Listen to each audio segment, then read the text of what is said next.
नमस्कार। मैं ब्रजेश कुमार मिश्र रायबरेली उत्तर प्रदेश से एक घटना एक दो दिन से खूब वायरल है कि वहां पर एक दलित युवक को बड़ी बड़ी ही बेरहमी पूर्वक पीट पीट कर मार दिया गया। इस घटना को लेकर राहुल गांधी, कांग्रेस और जो विपक्ष के लोग हैं वह आक्रामक आरोप लगा रहे हैं कि जहर बो दिया गया है। आरएसएस और बीजेपी ने जहर बो दिया और बिल्कुल चालाकी पूर्वक सिर्फ इतना बता रहे हैं कि दलित युवक को मारा गया, पीटा गया, बेरहमी पूर्वक मारा गया। किसने मारा ये नहीं बता रहे। जब कभी भी आप देखें कांग्रेस के नेता प्रियंका गांधी, राहुल गांधी, सपा के लोग ये लिखें कि दलित को मारा गया और मारने वाले का नाम न लिखें तो ताल में गायब है। और हकीकत में ये लोग बड़े ही सिलेक्टिव हैं। अगर किसी ब्राह्मण को मारा जाएगा, दलितों के द्वारा मारा जाएगा, पिछड़ों के द्वारा मारा जाएगा, आप कभी इनके द्वारा एक सिंगल ट्वीट दिखा दीजिए जहां पर इनका एजेंडा न होता हो। ये कभी भी ब्राह्मण हत्याओं पर नहीं बोलेंगे। सामान्य वर्ग के ऊपर गलत हो रहा हो एससी एसटी एक्ट के माध्यम से और तमाम जगहों पर और तमाम घटनाएं हैं कि समय समय पर ब्राह्मण समाज के ऊपर हमला होता है तो ये अलग मौन मौन हो जाते हैं, इनकी जुबान सिल जाती है। वही अगर दलित को, पिछड़ा को मुस्लिम समाज के द्वारा मारा जाए तब भी ये जो नीच और घटिया टाइप के नेता हैं यह मौन हो जाते हैं। तो इनकी नीचता की जो पराकाष्ठा है इसे आप लोगों को समझना होगा। ये राहुल गांधी, सपा के लोग और एक बड़े बड़े दलितों के जो लंबरदार हैं। अब रायबरेली की घटना क्या है? रायबरेली की घटना में उस बेचारे दलित युवक को मारने वालों में पिछड़े और दलित वर्ग के लोग ही हैं। पुलिस भी कह रही है, लेकिन आग लगाना है, भड़का रहे हैं लोगों को।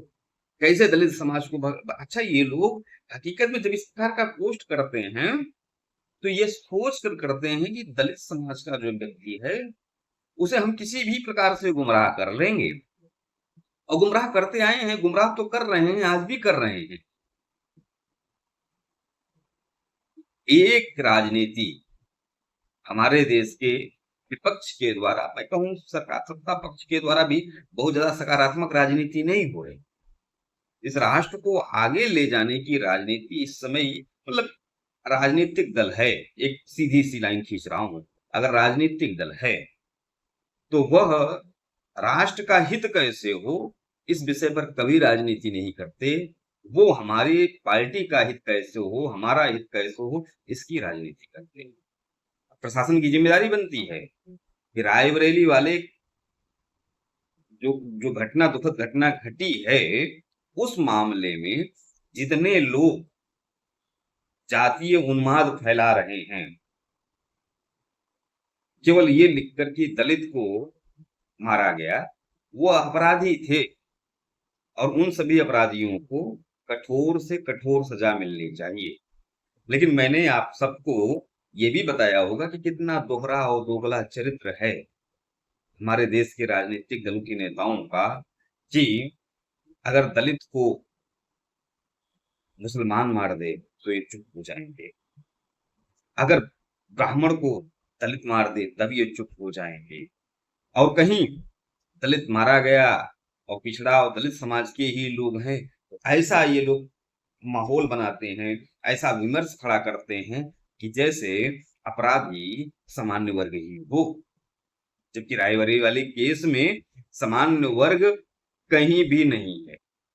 उसके बावजूद भी पूरे देश में यह फैलाया जा रहा है कि दलितों पर अत्याचार हो रहा है। तो दलितों पर अत्याचार कौन कर रहा है? वहां पर दलितों पर किसने हमला किया? पिछड़ा और दलित वर्ग के ही लोग उस घटना में सम्मिलित हैं। लेकिन दुर्भाग्य है कि जहर घोला जा रहा है और कार्रवाई नहीं हो रही है। जहर किनके द्वारा घोला जा रहा है? राहुल गांधी के द्वारा।